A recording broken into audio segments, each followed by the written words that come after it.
La semana pasada, el embajador de Estados Unidos, Michael Fitzpatrick, señaló que los corruptos no solamente mueven sus fichas en el sector público, están lavando su plata en cuentas bancarias, empresas ficticias. Sus testaferros están metidos hasta en la pasión nacional, el fútbol, y habló del desplomo de algunos medios sociales pagados para desviar investigaciones criminales. El Ecuador cuenta desde el año 2005 con la UAFE, la Unidad de Análisis Financiero y Económico, precisamente creada para identificar recursos injustificados, mal habidos, concretamente el lavado de activos. Lenin, buen día.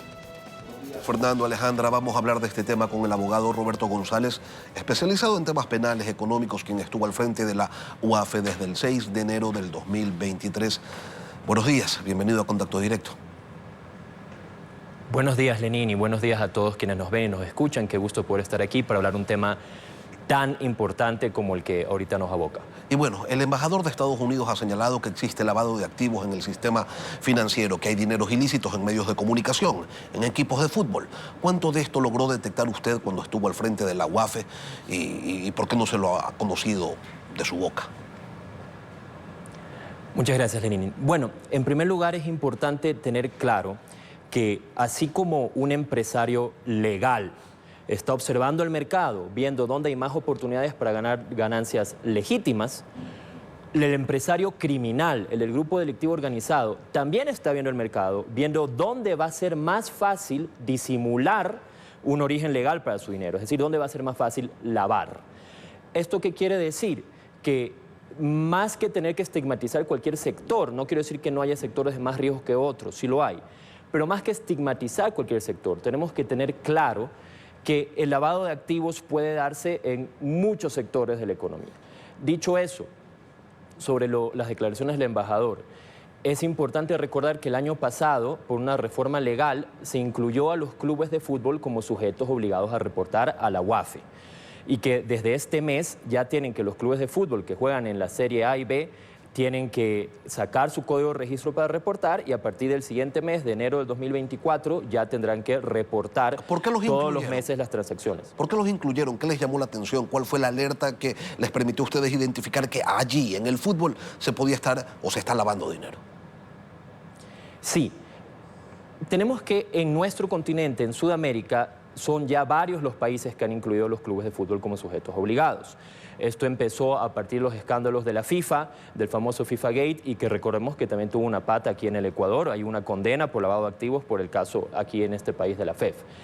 Esto fue una primera indicación ya hace varios años de que en el fútbol y en los negocios que hay alrededor del fútbol se dan operaciones sospechosas, varias de las cuales han sido reportadas a la UAFE y luego la UAFE, a su vez, manteniendo la reserva de la información que la ley exige, le remite a Fiscalía para que Fiscalía pueda hacer una investigación y judicialización. Roberto, cuando usted dice los negocios que están alrededor del fútbol, ¿se refiere a los pronósticos deportivos, a las apuestas?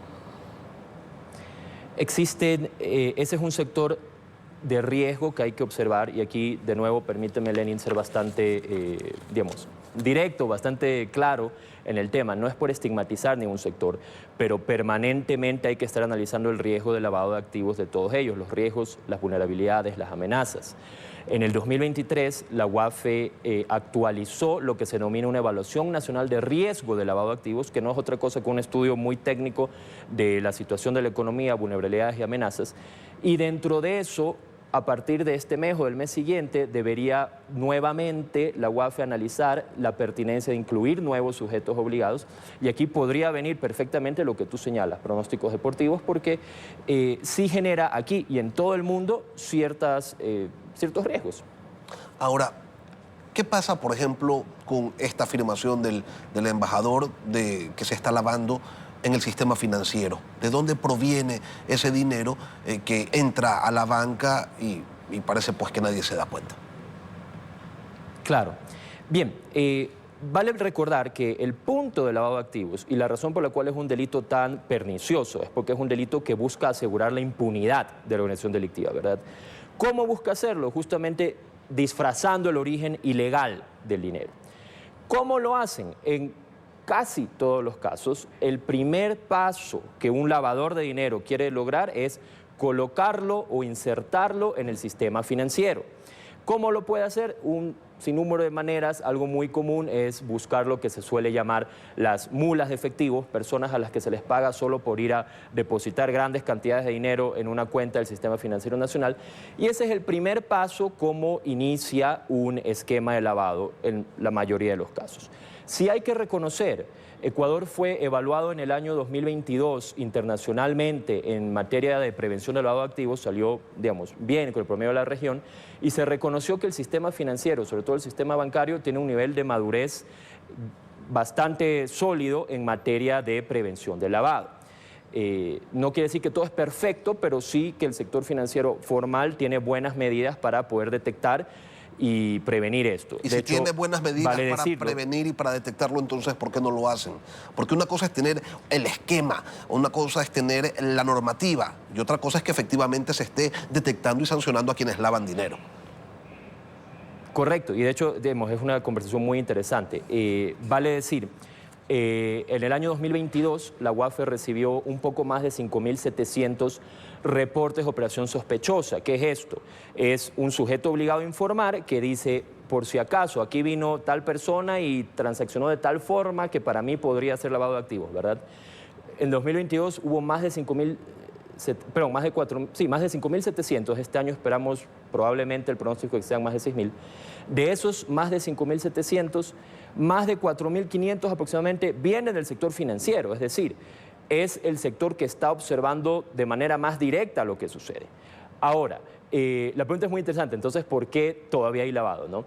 Y, por supuesto, hay muchísimas cosas por mejorar. Yo pienso que hay 3 niveles donde debemos mejorar. El nivel legal, reformas que son necesarias, que el mismo embajador Fitzpatrick mencionaba.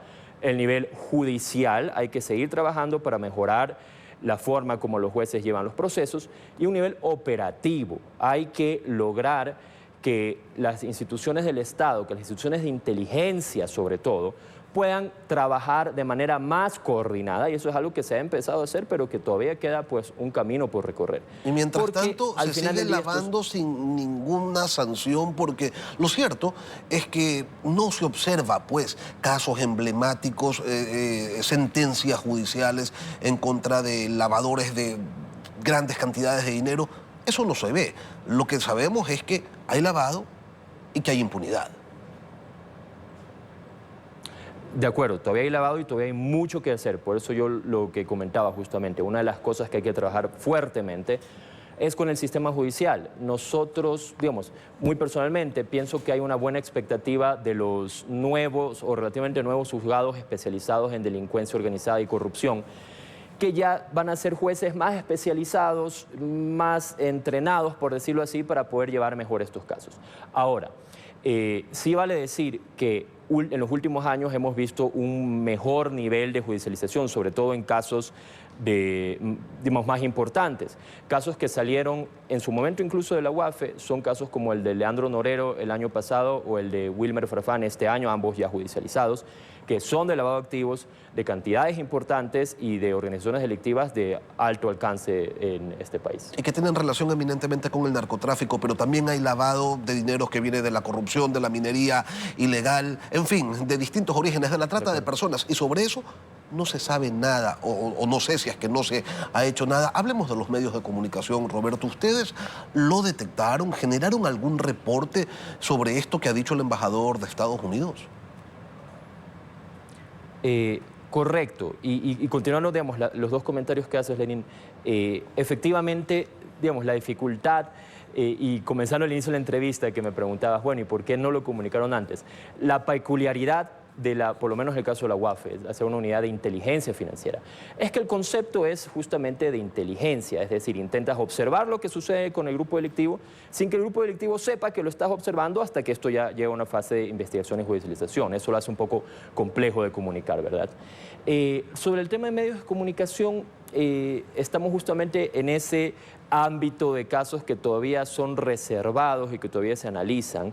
Sí se reciben reportes de operación sospechosa por parte de sujetos obligados a informar que guardan relación con ciertas empresas o actores que están en el mundo de los medios de comunicación, y eso se trabaja de manera coordinada con Fiscalía, sea que se genera un informe de inteligencia financiera, el que nuestra ley llama ROI, Reporte de Operación Inusual Injustificada, y eso se remite a Fiscalía, O sea, al revés, que Fiscalía inició una investigación por otra razón, por otra noticia del delito que tuvo y que le pide a la UAFE, por favor, ayúdame con información y análisis sobre estos sujetos. Esto sí ha sucedido y seguramente en los siguientes meses o años se verá ya esa investigación a medida que se judicialice y que por tanto se haga pública. O sea, ustedes sí remitieron a la Fiscalía General del Estado reportes de operaciones inusuales e injustificadas con sustentos en casos en donde estaban involucrados medios de comunicación o gente cercana a medios de comunicación. Se me cortó un poco el audio, pero de lo que te pude escuchar, se trabaja coordinadamente con Fiscalía y lamentablemente tengo que hablar en generalidad, porque los casos mientras mantienen reserva... Sí, pues no le pido detalles, Roberto, simplemente quiero saber si es que ustedes entregaron reportes de operaciones injustificadas o inusuales a la Fiscalía y si es que ésta les requirió ampliaciones y más información sobre esos casos. Sí, es decir, te puedo comentar que en el año 2023, hasta la semana pasada al menos, se han enviado 25 reportes a lo largo del año sobre distintos tipos de estructuras, ¿no? Narcotráfico, corrupción, contrabando, distintos tipos de cosas, y que es común, digamos, que se trabaja coordinadamente con Fiscalía, que el fiscal a cargo del caso luego se acerca a la UAFE a decir, por favor, podemos ampliar esta parte de la información que la necesito para poder guiar la investigación. Y justamente eso es la buena práctica que hay que hacer, trabajar de manera coordinada. Ahora, la UAFE emite el informe, ustedes se lo entregan a la Fiscalía, ¿y de allí qué pasa? Bien, un poco la cadena es esto, ¿no? Y por eso es importante recordar que es un sistema, el de la detección del lavado. Usualmente empiezan los casos porque son detectados inicialmente por un sujeto obligado a informar, es decir, un banco, una concesionaria, una constructora que dice aquí vino tal persona a hacer una transacción que, por ejemplo, no va para nada con su perfil económico. Lo reporta la UAFE hace un análisis bastante profundo, bastante bien hecho. Ese análisis, que es un informe de inteligencia financiera, se remite a Fiscalía. La Fiscalía inicia una investigación que es guiada por el reporte de la UAFE y esta investigación, cuando consideran que tiene los elementos apropiados, pues formula cargos, inicia las fases del procedimiento penal, termina en una sentencia, ¿verdad? Y si todo sale bien, termina en una sentencia ejecutoriada y con la recuperación de bienes inclusive. Ese es el deber ser. El problema, Roberto, es que apenas el 1% de los casos judicializados terminan en sentencia. Entonces, o se están haciendo malos reportes y se está perfilando a gente que no está lavando activos, o algo está ocurriendo aquí. Más bien, yo te diría lo siguiente, Lenín. Yo creo que por lo menos en el tiempo que yo estuve en la UAFE, lo que yo puedo observar es que los reportes son de muy alta calidad. Es muy improbable que en un reporte se indique a alguien que realmente no tiene algo que ver con una estructura. El problema está en la función lavado. judicial, entonces. Hay dificultades de función judicial, esto incluso la evaluación que nos hicieron internacionalmente en 2022 lo señala. Los evaluadores tuvieron entrevistas con jueces de primer nivel de todo el territorio nacional o distintas partes del territorio nacional y el hallazgo que ellos encuentran es que todavía hay que trabajar incluso en el conocimiento de los jueces sobre la autonomía del delito de lavado de activos, es decir, temas de capacitación. Por eso yo decía, esperemos y creo que tenemos confianza que los nuevos jueces especializados mejoren la situación.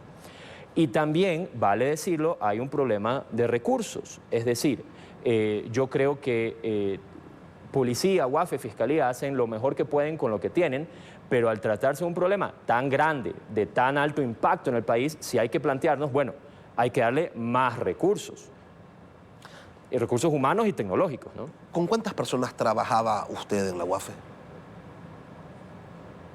Perdón, no te escuché. Sí, ¿con cuántas personas, cuántos funcionarios integran la planta de análisis de la UAFE? La UAFE son un poco más de 100 funcionarios. 100 funcionarios, se ha incrementado notablemente en los últimos años. Entonces, y una última cosa, Roberto, ¿se puede determinar cuánto dinero se lava en el país o un aproximado al menos? Bien, esa estimación... Justamente como te mencionaba, en el 2023 se está haciendo el trabajo técnico de estimarlo y yo pensaría que ya este mes, el siguiente mes, la UAFE la hará pública en su parte pertinente. Pero el estándar, lo que Naciones Unidas, la Oficina para el Droga y Delito de Naciones Unidas te dice es que lo común es que sea del 2 al 5% del PIB de un país el monto estimado de lavado de su economía. Y Ecuador, hasta donde pudimos verlo, las últimas estimaciones, está dentro de ese margen. Se entiende que está entre el 2 y el 3%.